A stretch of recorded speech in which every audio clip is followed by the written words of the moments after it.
Asociado estamos con el economista Aldo Lema. ¿Qué tal, Aldo? ¿Cómo estás? Buenas tardes. Buenas tardes, Leandro. Buenas tardes a todos. Bueno, ya te hizo la introducción, Jaime, clara, ¿eh?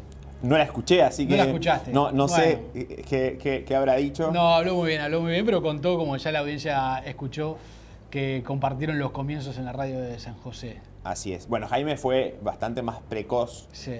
que yo. Tenía 10 años, dijo. Exactamente, cierto. Y vocacional, además. Lo lleva en la sangre, como lo ha demostrado Quedó claro. en todas estas décadas. Y efectivamente tenemos el mismo mentor de adolescente. Yo trabajé en la radio de San José y fui introducido y tuve como profesor a la misma persona que tuvo Jaime, digamos. Ahora, ya en la época que yo estaba trabajando, a los 15 años, ya Jaime estaba en Montevideo estudiando y empezando a desarrollar su carrera profesional. ¿Y vos agarraste para la economía? Yo tuve todo un periodo que coexistió entre el periodismo, el cine como proyector de películas en un precioso, bellísimo microcine que se instaló en San José en la adolescencia, y seguía estudiando. Hasta en Montevideo mismo también coexistieron, digamos, las dos actividades, el estudio y el periodismo, hasta que definitivamente, digamos, opté por la economía. Me contabas que trabajaste en El Espectador, en La 30. Y en el Sodre y en la vieja radio, y en Radio Mundo. Mirá. Eso fue entre finales de los 80 y principios de los 90. Claro. Y después la economía definitivamente te requirió dedicación completa. Hubo un momento bastante difícil, digamos, que fue la de tener que optar entre las dos actividades. O sea, a mí me gustaba mucho la economía, también me gustaba mucho en su momento el periodismo, pero definitivamente, evalué, digamos, desde el punto de vista de mi mayor interés. Claro. y al final terminé optando por la economía, pero siempre he tenido un interés muy particular, digamos, por los medios. ¿Y dónde estudiaste economía? Estudié economía en la Universidad de la República y después estudié economía en Chile, en la...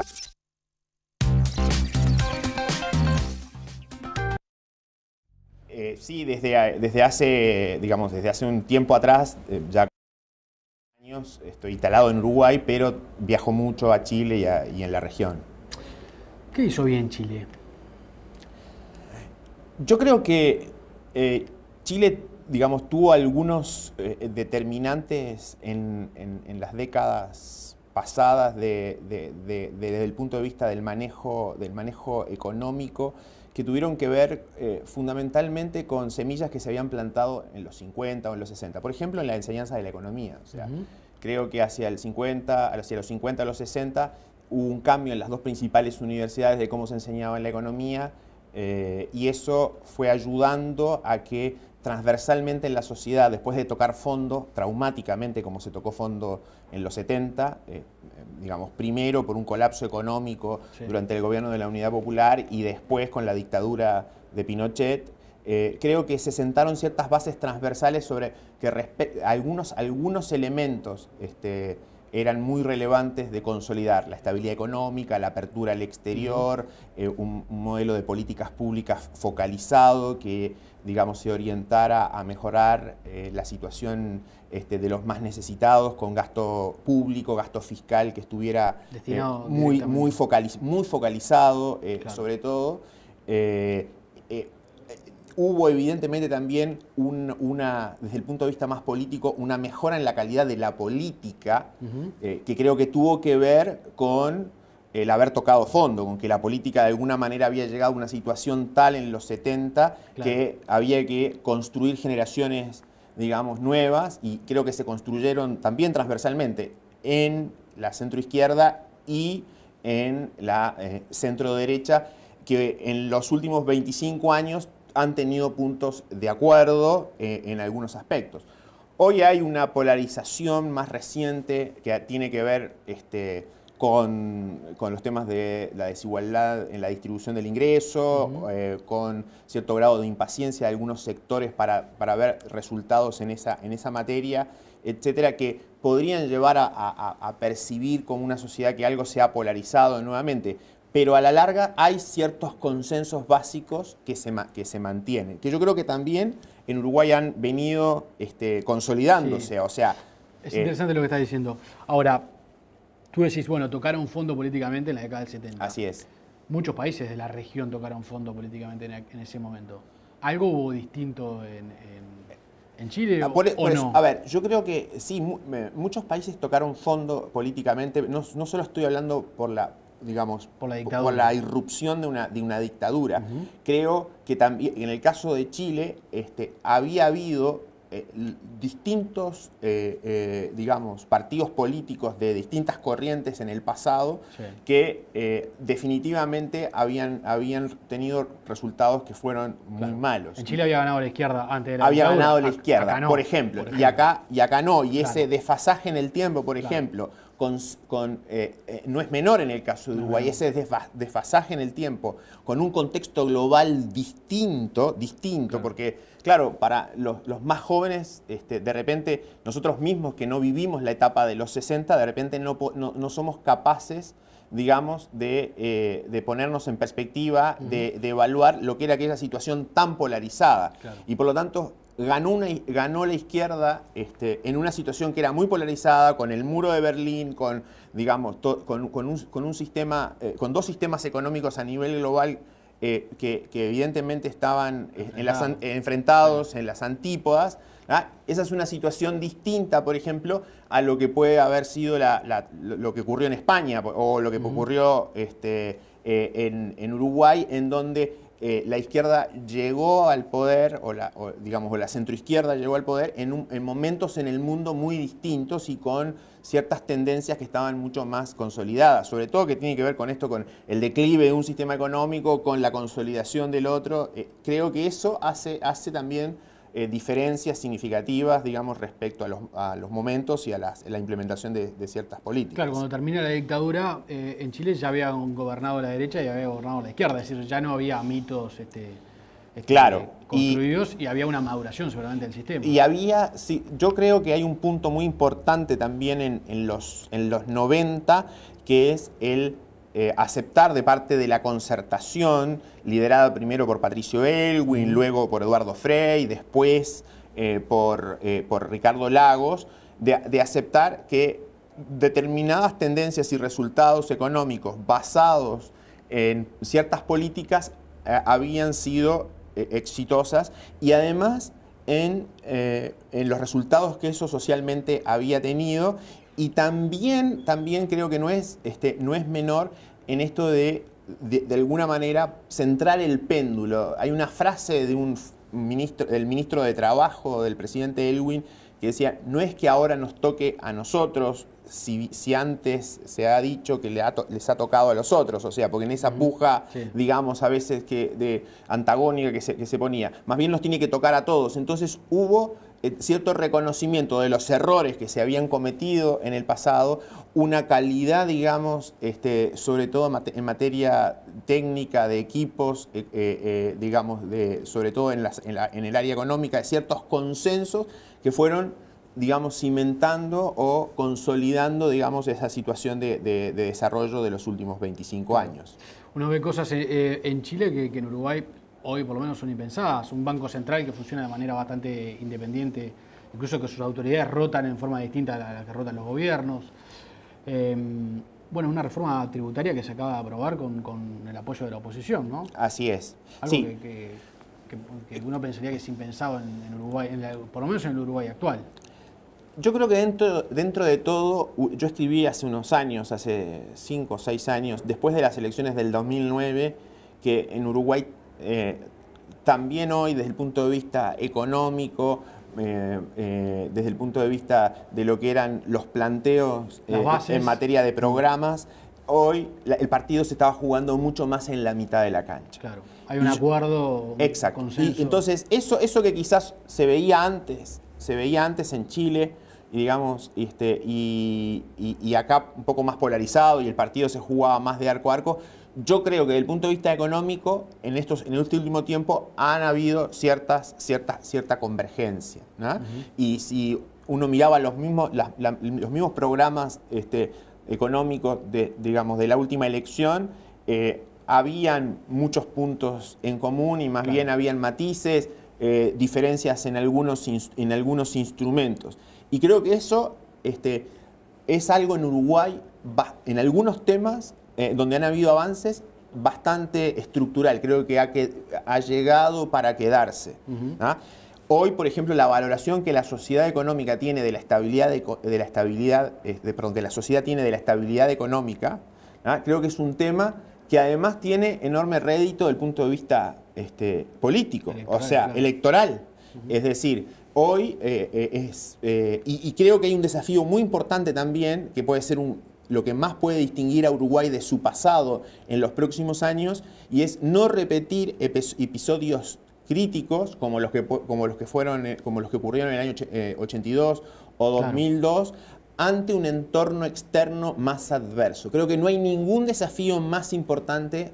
Hay varios desafíos que son muy relevantes, pero en el más corto plazo, ante un escenario más complejo, creo que Uruguay definitivamente terminaría diferenciándose en la región si es capaz, digamos, ante un escenario más adverso, de tasas de interés alta, de desplome de precios de materias primas, de escenarios más complicados para países emergentes y de América Latina, si Uruguay logra diferenciarse, por ejemplo, en materia de estabilidad económica. Yo creo que sobre eso hay cierto consenso. Entonces, soy optimista en el sentido que después de ese consenso en algunos temas, ¿no? Se puede seguir avanzando hacia lograr también ciertos consensos en otros temas, ¿no? En materia educacional, en materia de infraestructura, por ejemplo, etc. ¿Cómo ves el próximo quinquenio para Uruguay? Bueno, claramente es un quinquenio bastante más complejo que los últimos 10 años. Tomamos quinquenio por comunidad de medida porque es cuando rota el gobierno. En realidad, capaz que para vos como economista no es importante. Pero mira, a mí me parece muy interesante el hablar de quinquenio, sí.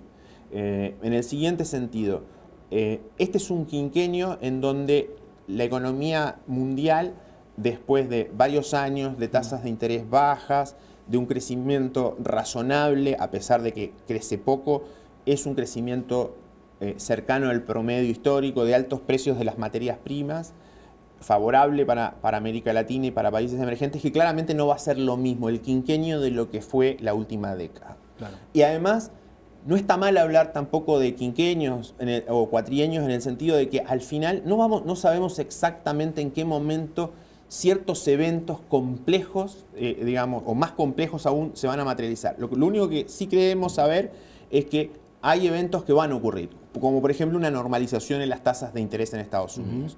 Siempre las normalizaciones de tasas de interés en Estados Unidos han sido difíciles para la región. Lo fueron en los 80, lo fueron a finales de los 90, y de hecho, ante la incipiente señal de que iban a empezar a subir las tasas de interés, ya hemos tenido consecuencias en precios de materias primas, sobre todo en el fortalecimiento global del dólar. De manera que sabemos que durante este periodo vamos a tener precios de materias primas mucho más bajos de la última década, no necesariamente una recuperación rápida.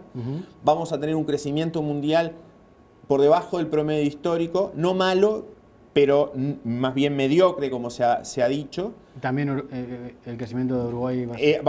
Y adicionalmente tenemos ahora un signo en los flujos de capitales que es distinto al que teníamos en la última década. Antes venía para acá el dinero. Antes venía el dinero fundamentalmente para países emergentes y en América Latina. Ahora Estados Unidos se ha vuelto atractivo y eventualmente países que logren diferenciarse. El clima ya no es tan bueno para los países emergentes y para América Latina. Por lo tanto, hoy la cosecha ya no crece simplemente por el solo efecto del buen tiempo, sino que ahora hay que diferenciarse, hay que plantar semillas, hay que seguir en un proceso que sea, digamos, de justamente distinguirse del resto, porque hay más selectividad en los flujos. Y además tenemos a nuestros dos socios. Nuestros dos socios principales hoy, desde el punto de vista Argentina y Brasil, en la región, que enfrentan desafíos enormes, problemas también muy complejos, distintos, pero muy, muy complejos. Y por lo tanto, van a tener que, a lo largo de estos 4 o 5 años, resolver sus problemas porque no pueden arrastrarlos, digamos, por mucho tiempo más. Claro. Todo eso se conjuga en que el crecimiento de Uruguay ya no va a estar cercano a 5 o 6% como estuvo hasta hace algunos años atrás, tampoco en torno al 4% como ha sido esta transición más reciente de los últimos 2 años, sino que probablemente va a ser inferior, ese crecimiento va a ser inferior a lo que algunos economistas estimamos es el potencial, 3%. Por lo tanto, manejarnos en un contexto de menor crecimiento, de 3%, tiene muchos desafíos. O sea, obviamente que la situación fiscal se vuelve bastante más apretada. Pero tú decís desafíos para enfrentar este quinquenio. Ahora, ¿no se han hecho cosas para enfrentar Claro que ese quinquenio? se han hecho. Pensando en el quinquenio que se viene. Creo hay cosas que se han hecho. Por ejemplo, el señalar, el manejarse desde el punto de vista económico, priorizando la estabilidad, dándole importancia fundamentalmente al manejo fiscal, a pesar de ciertos deterioros que ha habido. Creo que hoy hay más conciencia transversal en el gobierno y en general de que la situación fiscal hay que mantenerla a raya y eso tiene que ser un factor que distinga a Uruguay. ¿Hay que mantenerla a raya o hay que disminuir el déficit? Hay que disminuir el déficit, ¿no? La velocidad a que se disminuya el déficit va a tener que ver mucho con también ese entorno externo. Por ejemplo... Pero algunos dicen, bueno, el déficit se tendría que haber disminuido cuando estábamos en la década anterior. Por supuesto, la política... Y no cuando vienen los momentos difíciles. Por supuesto. Y ese sigue siendo un problema todavía de Uruguay. A pesar de que hoy valora mucho más la estabilidad económica, valora mucho más la estabilidad fiscal, ¿no? Todavía la forma, los instrumentos que usa no son necesariamente los más eficientes. O sea, y por lo tanto, la política fiscal ha sido procíclica. El Fondo Monetario y otras entidades han estimado que la política fiscal fue procíclica. O sea, el gasto o el fisco se expandió en los buenos tiempos y en tiempos de desaceleración va a tener que ajustarse. Por todo eso, el año 2015 es un año, yo escribí hace un tiempo una columna que iba en esa dirección. O sea, este es un año clave, muy relevante, por los eventos que están ocurriendo en el mundo, los que están ocurriendo en la región, y porque siempre el primer año de una nueva administración es un año que, digamos, permite o da cierta flexibilidad o cierta capacidad para hacer algunos ajustes que son necesarios. Y además, también por esto del entorno externo. O sea, hoy la Reserva Federal, que ha estado señalando que va a empezar a subir las tasas de interés, quizás todavía retrase un poquito más su decisión y en vez de empezar a mediados de año, empiece quizás en el tercer trimestre. Bueno, se nos ha abierto una ventana, la situación desde el punto de vista económico, digamos, se ha deteriorado a nivel mundial, pero no a un punto tal que obligue a ajustar en forma inmediata. O sea, hay una gradualidad para ir actuando y eso es un año, un poco más de un año. Tú decías, bueno, este año 2015 va a ser un año clave. Claro.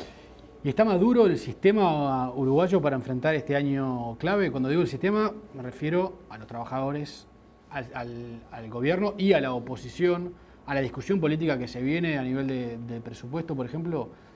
¿Tú crees que hay conciencia de que ya se acabó la década? Yo creo que hay una creciente conciencia a partir de los eventos que han ocurrido en los últimos meses de que ese escenario, digamos, que viene es muy distinto al que hubo. Es decir, hasta hace unos meses atrás no se veía con tanta nitidez esto que algunos economistas veníamos transmitiendo, en el sentido es la desaceleración económica, pero sobre todo la fortaleza global del dólar puede llevar a un gran ajuste de precios de materias primas. Sí.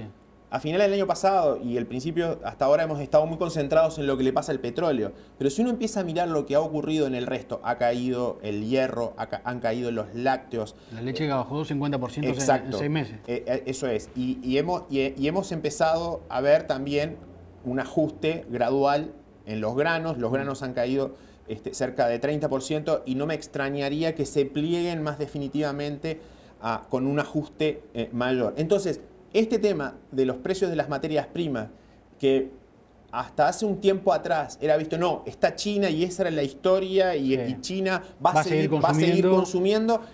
Creo que lo que pasó en los últimos 6 meses fue, digamos, ha sido un elemento que todos vamos a incorporar, o sea, se han ido incorporando en forma más plena. Lo segundo es, Brasil está estancado. Ahora te voy a preguntar por Brasil y Argentina, pero una reflexión antes.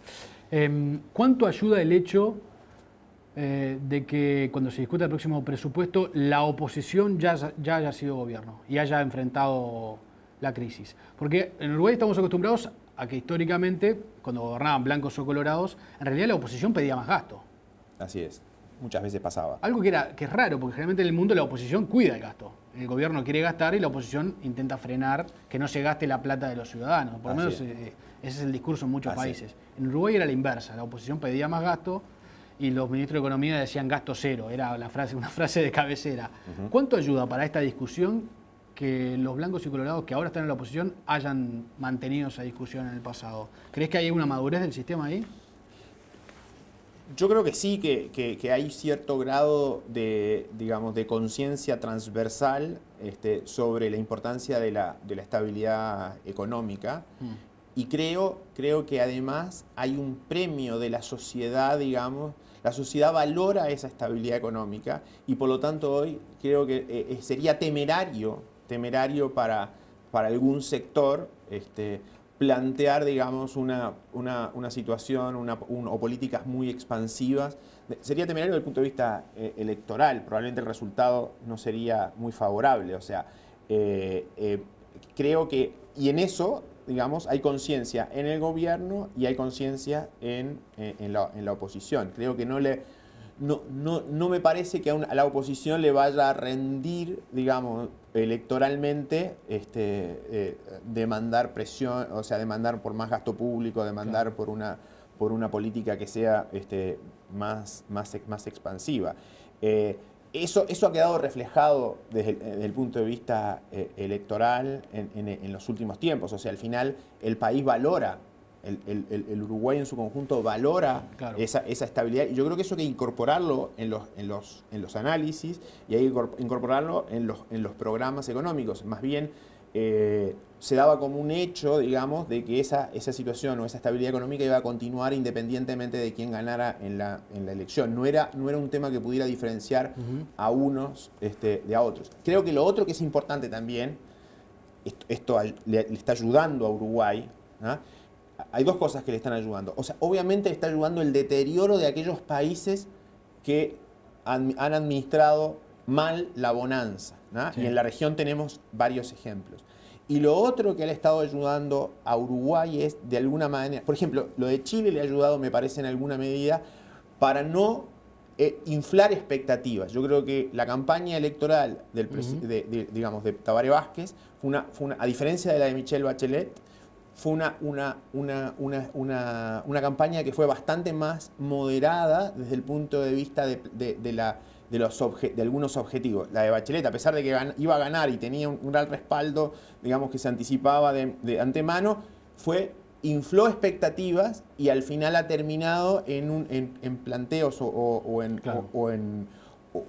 resolver ciertos problemas con ciertas urgencias, con una necesidad, digamos, muy de corto plazo que ha complicado su manejo. Y Uruguay, de alguna u otra manera, se ha diferenciado en la región, se ha diferenciado hoy en la región respecto a aquellos países que se manejaron mal en la bonanza, y creo que puede diferenciarse más, como el caso como de alguna manera está haciendo Perú u otros, para atraer financiamiento, atraer capitales en un momento donde esa situación va a ser mucho más complicada. Yo creo que ese es el gran desafío y eso permitiría, ese es el factor clave detrás de esta noción de desacople que hoy existe. O sea, Uruguay está creciendo más que sus socios. está creciendo más que América Latina.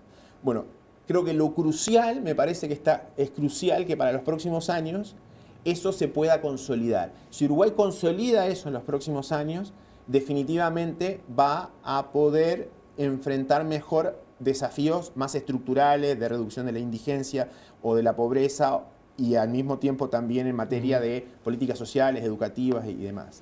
Me decías, Brasil y Argentina están en momentos totalmente distintos, ¿no? Brasil es consciente de lo que le sucede y está comenzando a tomar medidas. Argentina, bueno, está en un escenario mucho más complejo ya políticamente, ¿no? Supera la economía. ¿Cómo ves la situación en ambos países? Bueno, en el caso de Brasil, Brasil tiene evidentemente desafíos de largo plazo que no necesariamente parece que va a resolver a la brevedad. O sea, es una economía cerrada, con una alta carga tributaria, con una intervención estatal muy importante, y eso compromete su crecimiento de largo plazo. Además, es una economía algunas políticas están muy orientadas más bien a favorecer a ciertos sectores en detrimento de otros, lo que se conoce más bien como políticas industriales, y eso no le ha resultado y tiene un conjunto de desafíos en el crecimiento y en la infraestructura mismo de largo plazo. O sea, tiene un bajo crecimiento potencial y tiene que resolver ese problema. Eso no parece que vaya a estar en la agenda, digamos, con un plan o con un programa muy agresivo en el corto plazo. Más bien ha estado atacando en las señales que se han dado y los problemas más de corto plazo, que son un déficit fiscal alto, un déficit en cuenta corriente alto, ¿no? La inflación, que es uno de sus principales problemas. ¿no? Pero no asuntos estructurales. Pero no asuntos estructurales. Por lo tanto, yo no soy muy optimista en materia de su crecimiento de largo plazo. Y por otro lado, en los problemas de corto plazo, evidentemente tiene que atacar el tema de inflación. Y en la medida que no hay una colaboración del resto de las políticas públicas, ¿no? Este ajuste está descansando mucho en la tasa de interés. La tasa de interés, Brasil hoy es casi la excepción en el mundo. Cuando el mundo en su conjunto, hasta India, Turquía, son países que habían subido mucho las tasas de interés y las están bajando. Brasil está en una situación parecida a la de Rusia. Todavía ha tenido que subir las tasas de interés y eso le va a comprometer aún más su situación de crecimiento. ¿no? Va a mantener su moneda depreciada, digamos, muy apreciada. Y alguien podría decir, bueno, eso nos favorece en el corto plazo. Es cierto, Uruguay algo lo puede favorecer el tema de que no haya un ajuste cambiario tan fuerte en Brasil, pero lo compromete mucho que Brasil crezca poco o que esté estancado. Y además, en el caso de Brasil, está latente un ajuste cambiario mayor. O sea, en algún momento, otra vez, pensando en el quinquenio, exactamente, otra vez pensando en el quinquenio, Brasil va a tener que desarrollar un mix de políticas distinto y probablemente ese mix de política va a incluir una gran depreciación del real. Y ahí podemos quedar y ahí podemos estar en una situación bastante más complicada, digamos, desde el punto de vista de, sobre todo, flujos en turismo y en exportación de bienes. Entonces, Brasil tiene enormes problemas, tanto estructurales como estos más de corto plazo. Por otro lado, en el caso de Argentina sigue en su lenta agonía, yo le llamaba hace un par de años lenta agonía lo de Argentina, sin un desenlace como el que pudo ocurrir como el que ocurrió en el 82 o como el que ocurrió en el 2001, porque Argentina tiene algunas cosas distintas, o sea, Argentina tiene mucho menos deuda pública. Más bien es una situación de estancamiento con inflación, o sea, su producto bien medido está cayendo a un ritmo del 2%. Este es un año en donde la inflación quizás pueda ceder algo porque han estabilizado el dólar en base a subir las tasas, las tasas de interés. Hay cierto interés, digamos, además de que eso no afecte electoralmente. Por lo tanto, la lenta agonía de Argentina de nuevo se extiende. Y podemos tener un año 2015 donde de nuevo no hay un tema catastrófico ni una situación, digamos, de ajuste muy drástico en Argentina, pero de nuevo está latente un problema que podría ocurrir más adelante. Además es año de elecciones. Porque es año de elecciones, justamente eso suele llevar a que se postergue. Se congele hasta... Así es. Hay un grupo de optimistas, digamos, más bien minoritario, que piensa que pasada la elección y si hubiera, digamos, una situación política distinta en Argentina, eso podría llevar a que hayan algunos cambios digamos, en materia de políticas públicas que favorecieran un mayor crecimiento. Con todo, tanto para Brasil como para Argentina, años como el 2016 o 2017, uno tiende a divisarlos como con mayor complejidad a nivel global. Tasas de interés quizás más altas, tenemos enormes dudas de cómo va a ser el desenlace de la situación económica en Europa, Japón estancado, los commodities en general digamos, con precios mucho más bajos. Está también este mismo tema de las crisis que van por países dentro de los emergentes. Acordémonos de la famosa sigla BRICS. Bueno, resulta que en los BRICS ya tuvo una crisis relativamente significativa India y la resolvió diferenciándose, digamos, ganó Modi y ha traído un aire nuevo que por lo menos por un tiempo ha generado la expectativa de un cambio en India, un acercamiento a Estados Unidos ahora, llevó un nuevo presidente del Banco Central que logró en este año y medio de alguna manera generar mejores expectativas. Después tenemos la crisis ahora en Rusia. Tuvimos una crisis antes, previamente en Sudáfrica. Turquía ha tenido dificultades. Entonces, todos esos países emergentes que no atacaron los problemas más de fondo, los problemas más estructurales, y ahí está Brasil, han tenido la crisis. Han tenido problemas serios. Y el caso de Brasil es el que de alguna manera ha logrado atacar los problemas de corto plazo, pero sin resolverlos y no atacarlos de largo plazo. Aldo, gracias por este análisis. Por favor, gracias a ustedes. Te vamos a invitar dentro de un tiempo para ver cómo sigue. Cómo sigue, porque viste que los economistas lo señalan después de que hacen profecías. Claro, bueno, a ver, yo creo que los economistas tenemos que distinguir entre escenarios centrales y escenarios de riesgo. Entonces, poner siempre los riesgos. A veces se confunden, digamos, claro. Puede quedar confundido entre lo que es el escenario central y el escenario de riesgo. Y bueno, y tratar de resistir el archivo a lo que uno escribe. Digamos, yo trato de ser bien transparente poniéndolo en un blog y dejándolo digamos, a disponibilidad de todo el mundo para esa rendición de cuentas que es muy importante. Muchas gracias por haber venido. Gracias a ustedes.